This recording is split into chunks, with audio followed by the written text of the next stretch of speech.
నేను ఆంధ్ర వాళ్ళని. మేము మనసులో అనుకుని వ్యక్తపరిచే మాట ఒకటి, మీకు అర్థమయ్యేది వేరేది అర్థం అవ్వచ్చు. ఎందుకంటే రెండు భాషలో తేడా ఉంది, కల్చర్ లో తేడా ఉంది. సో మీకేమైనా ఇబ్బంది అయితే రిక్వెస్ట్ యూ ప్లీజ్ క్లారిఫై.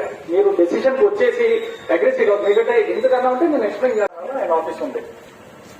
ఇది అకాడమిక్ గా నేను చాలా చదువుకున్నాను సింగపూర్. మీకున్న పాయింట్లు, మీకున్న అపోహలు నా నుంచి తెలుసుకోవాలి అంటే నాకున్న నాలెడ్జ్ బట్టి, నాకున్న పరిమితిలో నేను క్లియర్ చేయడానికి ట్రై చేస్తాను. దాని తర్వాత సిచ్యువేషన్ బట్టి ముందుకెళ్తాం. దయచేసి మీకేం నచ్చకపోతే నేను వెళ్ళిపోమంటే నేను వెళ్ళిపోతాను.